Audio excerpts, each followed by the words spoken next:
Welcome, everyone. We are with Ece Önel at the fourth day of our event in the second session. Welcome. Hi.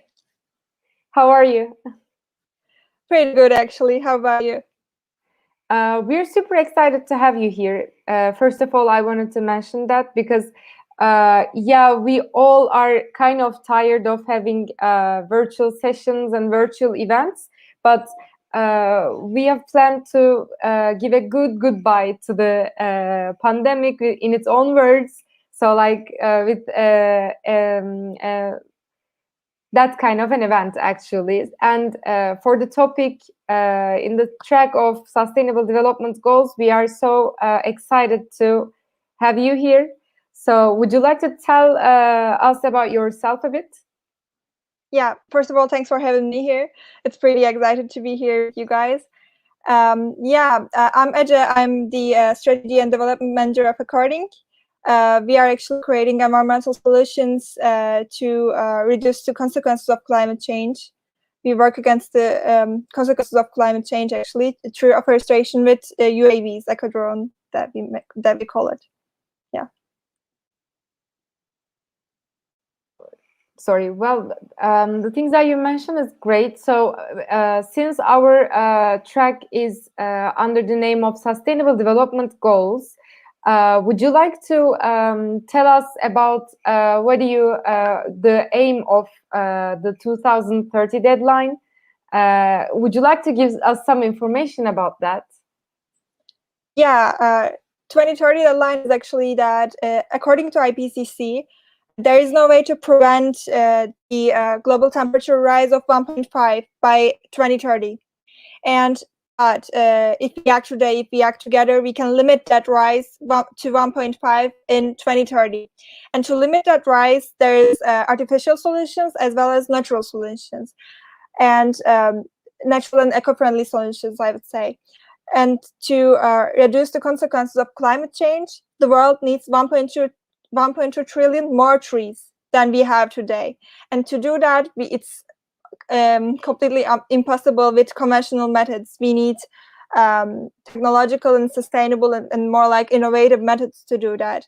And the deforestation, the 1.2 trillion more trees is because of the deforestation. Deforestation is the second most vital factor contributing to climate crisis. And deforestation produces 24%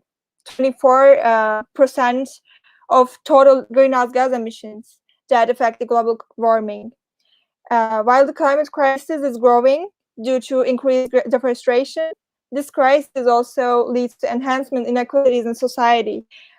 But it's not local, it's global, but also it's not only in one aspect, it affects several aspects, like the society part, like economy and environment, obviously. And this problem has risen throughout the 20th century and it keeps growing.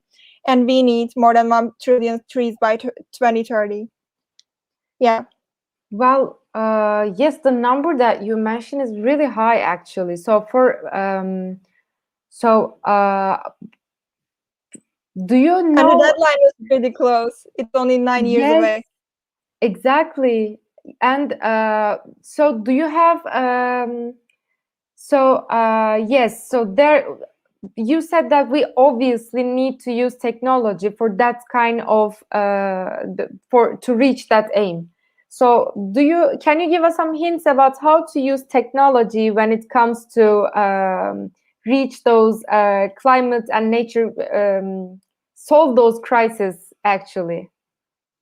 Yeah. To solve part is kind of debatable, I would say. We can reduce the consequences of it.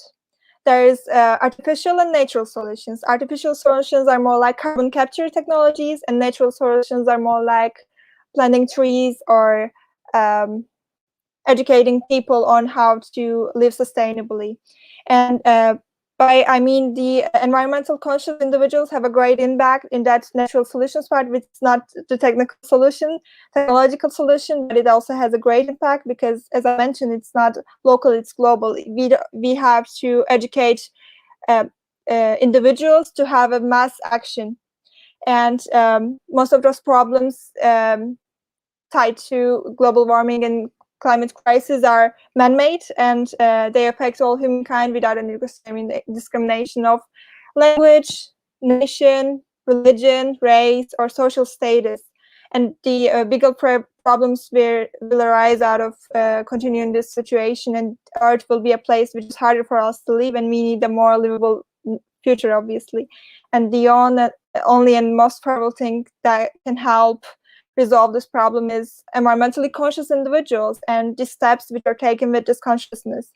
And we need to make those changes permanent and sustainable, so that we need to use the technology to make that change permanent and sustainable, which can sustain itself, which the impact sustains itself. And we need inclusive solutions.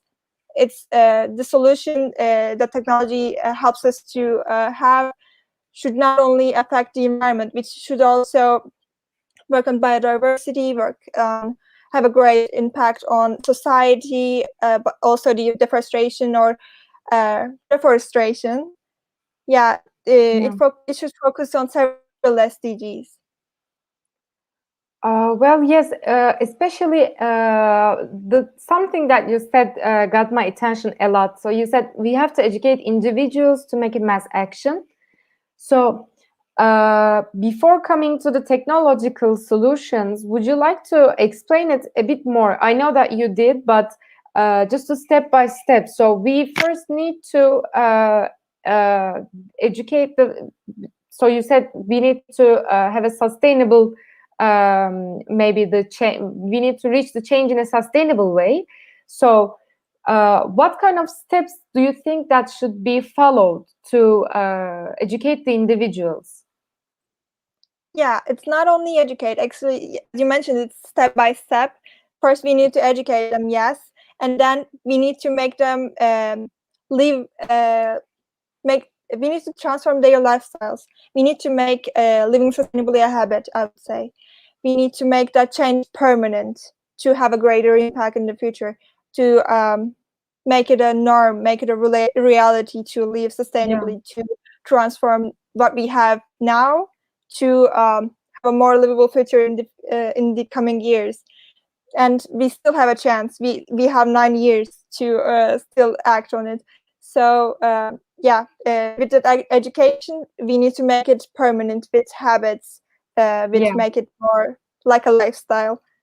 Yeah. So Esra Nur Kaygan she was our opening speaker at the event, and she also mentioned that the things that you mentioned in a maybe broader sense, because she was also focusing on the investment stuff, etc. But she pointed that we need to make a change, but since we don't have that crisis with our eyes, like the pandemic, people do not take action. So do you have it's kind of a personal question for you, that have you ever experienced something that, okay, I am trying to save the tomorrow here, but just because you don't see it right now, you think that it's not important? Do you have a memory like that? Yeah, and we are living in cities. I also live in Istanbul, which is a big city. It's not visible, as you mentioned. We cannot see it every day. We cannot maybe, like the weather is cold, as well as summer, but it's pretty cold. We see it like that. But when we, at Ecording, for example, when we work with women in rural areas, which are dependent on agriculture, and they always tell us, hey, we couldn't harvest this month, we couldn't harvest this year because of the weather, because of the climate. And then when we talk to them, we are more like, yeah, we need to do something immediately, because their lives are affected. In cities we don't have it much. We don't see it every day. We don't acknowledge it every day. We don't realize it every day. But then in the rural areas, which are actually providing us with food, with the source of our lives mostly, and they are affected mostly in economical way, in societal way, in sociological way, in many ways. yeah, it's not me personally, but when I talk to them, and they're more like, yeah, that's a reality, and we live it every day. But yeah, at the same That's time, the one for me. well, also the thing that you just said, bring a light in another topic that I realized. So as individuals, we as much as we try to make an impact by ourselves, I remember that in the city that I lived before, I was also separating everything. And then one day I realized that while they are collecting the trash, all of those trashes were going to the same place. And I was like, Yeah. okay. So I didn't want it to quit separating, but still it's so hard to reach it in maybe kind of in an individual basis. So yeah, it's not the topic, but we also need to be we also need powerful actors as governments, as the funders, investors, and at the same time as you, as us entrepreneurs. So about that, would you like to talk about what do you do? Yeah, actually at Ecording, we have a green business model that focuses on making changes, making transformation making green transformation permanent and sustainable.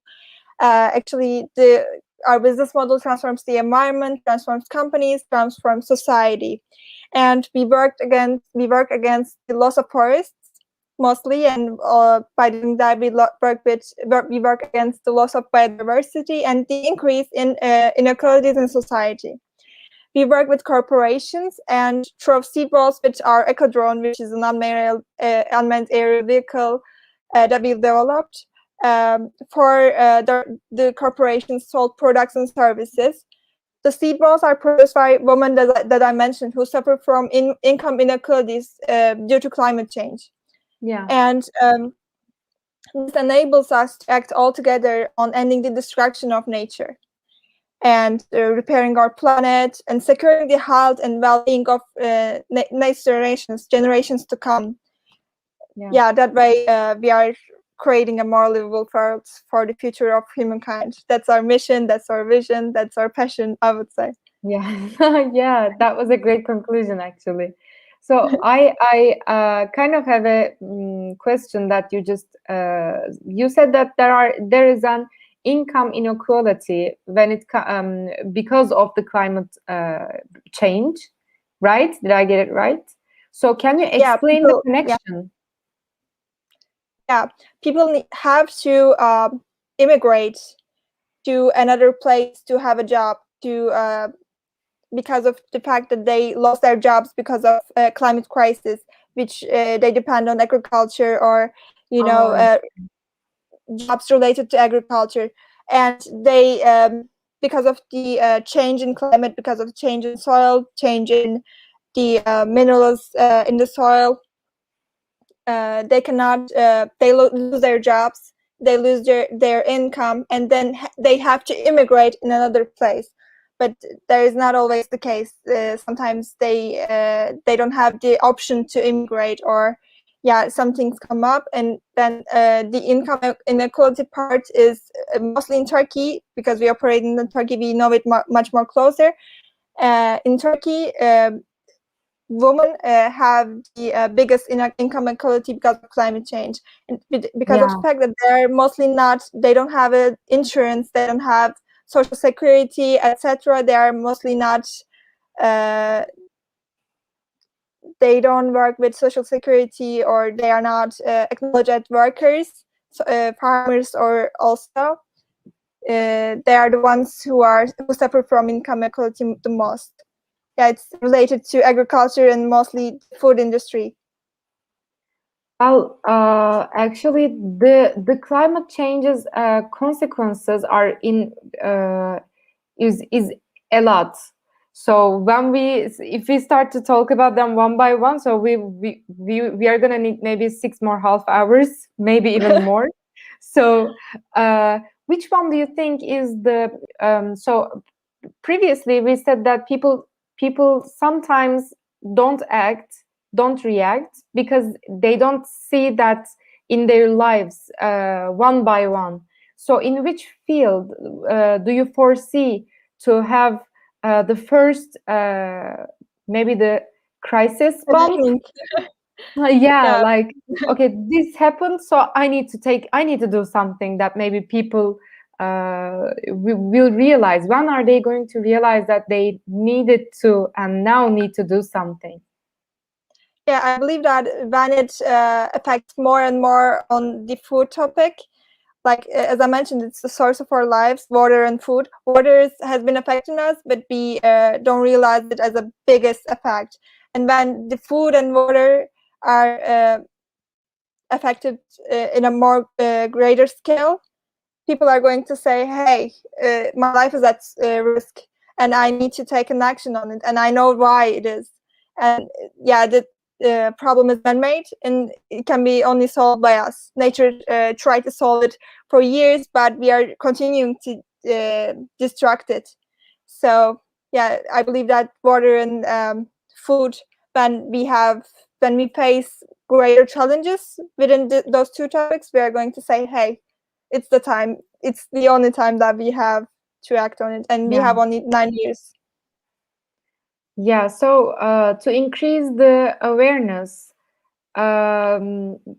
before coming to the solution, actually, what should we do actually to increase the awareness? So we said that we need governments and maybe some investors, including, and also entrepreneurs, but at the same time, as an individual basis, maybe okay, I know that there will be some entrepreneurs who will listen to this and they're gonna say like, okay, I can do something about that after your examples about the startup or maybe the company that you are working in right now. But before that, what can we do individually? Yeah, I agree with the regulation part. Yeah, we need regulations, but if there is no regulation, we still need to act. We need to do something to maybe create another solution on that area, which is not a regulation, but we have an impact. And with that question, I would say actually influence others. Yeah, you are going to be educated from someone, or you can learn it by yourself. There's lots of distractions, and all those companies announce that they are carbon neutral, or they have a policy, they have bio products, etc., which is you need to be aware of also the topic greenwashing. Maybe you heard of it. Yeah. But yeah, please, and there is please also explain. the greenwashing topic is more like a company does something that says it's environmental or bio, but it's in the source, it's not the way it is. It's only for the targeted group. It's more like a PR or marketing related issue. And for the entrepreneur side, I would say the most sustainable thing in the world is consumption. When you transform consumption, transform the way we consume services, products, things, then we can sustain the impact, sustain the social impact that we have in several areas, maybe in environmental side, maybe in society, maybe in economy, in which area you want to have a social impact on. And the consumption part is the most sustainable thing that you can work on. When you create a system change, system transformation within consumption, then you can make it a permanent impact. Yeah, there's lots of examples within that consumption change in the social entrepreneurship ecosystem in a global scale. So yes, coming to that, can you explain a little more about creating sustainable and scalable business models when it comes to climate crisis and sustainable development goals? And maybe you would like to give some examples for us. Yeah, for example, the At Ecording, as I mentioned, we have a green business model which focuses on transforming every product, every service that's been sold to a seed ball that we throw with Ecodrone, which means every action that an individual makes turns into a mass action. For example, Ece and person X consumes something and it turns into a tree. Like individual action turns into a mass action. And those to base a business model to something sustainable makes the impact sustainable. The social entrepreneurship side of our business is financed by that business model. So we need to make it sustainable and make it permanent, so that we need to have a up and running business model and revenue model. So the crucial part in social entrepreneurship is the as I mentioned, the up and running business model, because you need to provide your beneficiaries with something, and you need to make it sustainable, make it like a habit, because you cannot just help them someday and then other day not. You know, you need to make it sustainable to have a greater impact in their lives, in the environment, but also in the beneficiaries' lives. Well, yeah, that was a great answer, actually. So, so when did you decide that you want to work on that field? Yeah, that was when I got my first social entrepreneurship lecture in the university.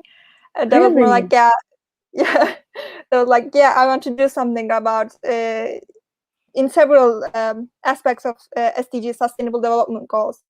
And then I discovered that I will have a passion and afforestation and the deforestation problem of the world. And then I started working on this area, with also not only focusing on afforestation, but also the loss of biodiversity and the increase in inequalities within society, which is also the greatest passion of me too. So yes, your department was business development, or yeah, strategy and business development is my department, and I'm solely focused on sustainable business models and the sustainable strategy of the brand. I would say the corporate corporate social responsibility is also one of my focuses within the brand. Well, yeah, actually, yesterday we talked about entrepreneurial education, because we thought, we talked that entrepreneurship skills, the skills that is required for entrepreneurship, is not quite captured among universities, and you had a really great chance, actually, to find out about your passion, your life passion, among the university students, and listening to a teacher, a professor. So maybe when I combine that lecture with the things that you do, so do you think that maybe we should increase the social entrepreneurship lessons among universities or even high schools? Yeah, I agree, and it's also not for the it's not also a career, but it's also, even if you are working, if you don't have a social enterprise or social startup, if you don't work for a startup, or if you don't work for an NGO, you still need to know about it. You still need to have a sense of it, have a common sense of it, or you know. In the entrepreneurial skill sets part, I believe that in social entrepreneurship differentiates itself, because you need to find your passion first. In the entrepreneurial education, it's more like you need to find the business model, you need to have canvas or something. But in the social entrepreneurship part, you need to find the passion first. You need to learn about the SDGs and observe your environment and find the solution that you want to focus on, but that you have the greatest passion on, that you are going to work on it continuously and nonstop. Because it's more like, our operation team always says sometimes our shift begins minus 10 degrees because we operate in areas in which humans are, in which it's pretty dangerous for humans to afforestate, that we afforestate drones. And they always say, hey, sometimes our shift starts in minus 10 degrees. So it's like you need to have a passion to start that social entrepreneurship journey. And to find that passion, you need to observe your environment, observe deeply the problems that you have within yourself, within your circle, within your region, within your country. Yeah, so like the essence is to increase the consciousness, maybe. And for that, actually, I don't know if you agree, but let's ask. So even if you are not focusing on some sort of, even if your solution is not directly related with the sustainable development goals, nowadays the startups or the companies needs to integrate their business models and their way of working into the sustainable development goals. Do you would you like to explain it a bit deeper? Yeah, there is some regulations in the EU part. Well, not there is no regulation that I recall in Turkey until, but in the EU, in the European Union, there's regulations that by 2030, every company, every institution needs to have a carbon standard, needs to have a roadmap to reduce their carbon footprint. And unfortunately, we don't have it in Turkey right now. Every business should transform itself because as individuals, yes, we are trying to be green, we are trying to live a sustainable life, but the amount that we produce, the carbon footprint amount that we produce is cannot be compared to the amount that a company produces. Exactly. So if we transform the corporations, it's more like a scalable solution. That's why the EU and the more like the global and as well as UNDP, UN, which they all have regulations and the steps to transform the corporations. Yeah, I agree that every transformation is crucial. Yeah, go on. Yeah, well, at the legal basis, there are some restrictions too, but at the consumer part, the new generation is observed to have more sensitivity among those, for example, gender inequalities, racism, fascism. So, and obviously about the climate crisis. So, so the companies who don't give importance to that kind of matters will fade out time to time. Do you agree?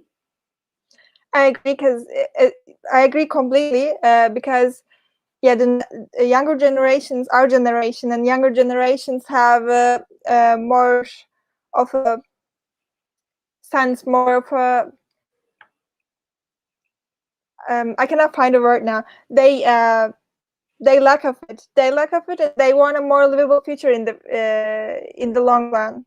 And they know that the future is not that bright. That doesn't look like that bright in right now. And we need to do something. We need to take a step. We need to act on it. We need like the that's also the activism part is the highest within that age range in those years. And yes, I agree. The companies, as I mentioned with the greenwashing, the companies are trying to transform itself because the target group and the consumer insight, the consumer behaviors changed. Yeah, and they have to adapt. But when they are adapting, they need to adapt the correct way. As I mentioned, they are something like they say it's green, it's sustainable, it's eco-friendly, it's bio, But in the reality, in the source, when you look up it, when you look it up, when you search on it, it's not that sustainable, or it's only labeled that way for marketing purposes, for sales purposes. Yeah, we Yeah, need to also exactly. raise awareness on that topic. It's a pretty red line, and Yes, it's yeah. a thin line, really. Exactly. So we have a question, if you would like to answer. What is the effect of high-tech planting on human health? So, because at the beginning of our session, you mentioned that we need to increase the planting because we need to reach our aim in 9 years, and it seems impossible. But it seems impossible Conventional methods, manually. yeah. But yeah, what kind of high-tech planting are you talking about? Can you just give a little more details about that, and then maybe we can conclude? Yeah, the high-tech planting part is more like we operate in areas which are on top of a mountain, for example, which cannot be reached, or in dangerous places for humans. We operate with our eco drones in that areas, so that every area can be afforested. Those areas are more need reforestation, and most deforested because of the climate change, etc. And the effects of planting on human health is those methods are safer, and safer, but Yeah, I yeah. mean the workers within afforestation industry to Less afforestate there is costly, pretty maybe. dangerous. Sorry, I'm I so couldn't hear sorry. you. Maybe at the same time less costly. Uh, Yeah, yeah. is it worth? Mhm. Yeah. Yeah, we throw seed balls. We don't just throw the sapling. It's not applicable to our solution. We throw seed balls. Seed balls are seeds covered with a special mixture that we have, which includes minerals, first soil, clay, to increase the seed germination rate that the seed has, so that the seed can grow and grow to be a sapling Yeah. and then a tree. So we throw seed balls, and those seed balls have R&D processes conducted with the General Directorate of Forestry, and also some universities within Turkish forestry education system.